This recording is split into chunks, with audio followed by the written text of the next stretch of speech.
नमस्कार। आज हम बात करने वाले हैं दिल्ली यूनिवर्सिटी की 2026 की एक बहुत बड़ी भर्ती के बारे में।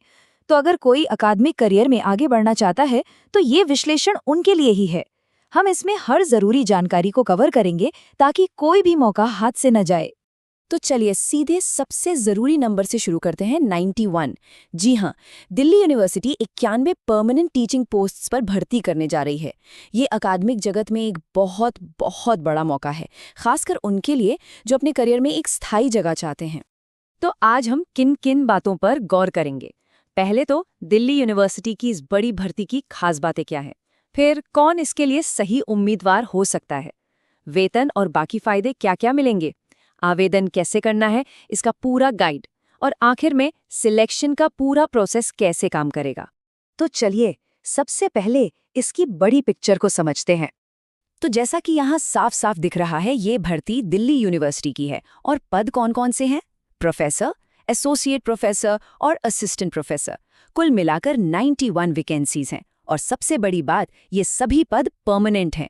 मतलब एकेडमिक करियर में एक मजबूत और सुरक्षित भविष्य बनाने का ये एक शानदार मौका है। ठीक है, तो अब सबसे जरूरी सवाल पर आते हैं। इन पदों के लिए कौन सही उम्मीदवार है, मतलब एलिजिबिलिटी क्या है? आइए देखते हैं। यहाँ क्वालिफिकेशन के लिए दो अलग अलग रास्ते हैं।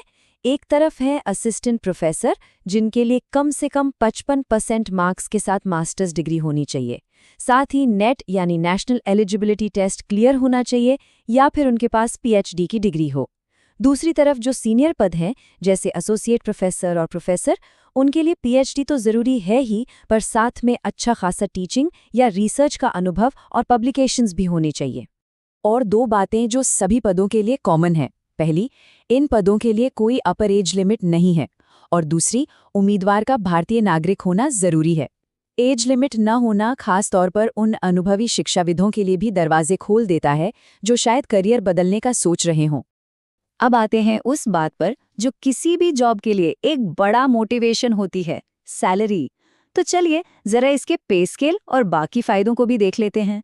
प्रोफेसर के पद से शुरुआत करते हैं। यहाँ पे लेवल है 14 और शुरुआती सैलरी है 1,44,200 रुपये हर महीने।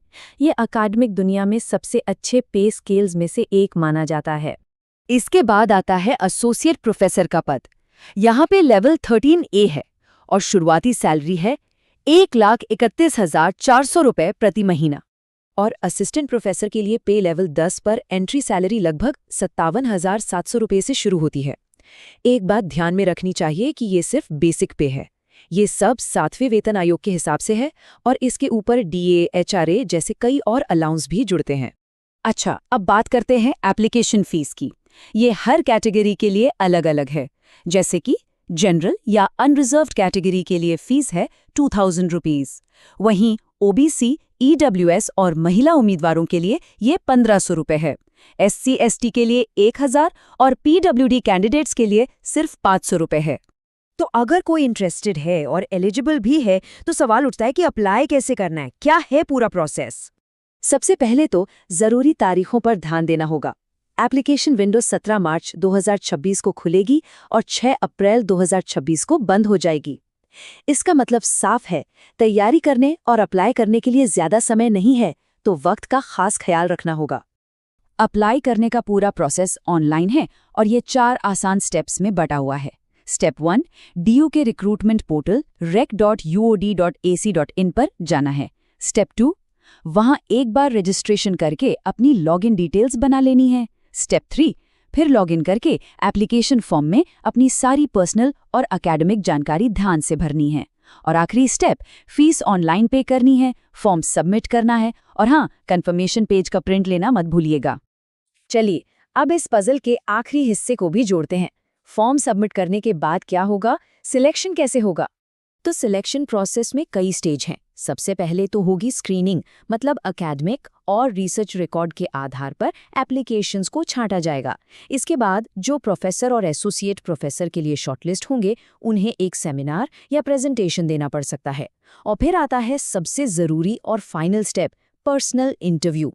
सिलेक्शन कमेटी के साथ एक इंटरव्यू होगा और इसी के आधार पर फाइनल फैसला लिया जाएगा और डॉक्यूमेंट्स भी वेरीफाई होंगे।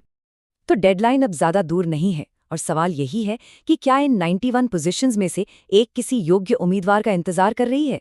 जो भी अपने करियर का अगला कदम सोच रहे हैं, उनके लिए ये एक बड़ा सवाल है और शायद तैयारी शुरू करने का इससे बेहतर समय नहीं हो सकता।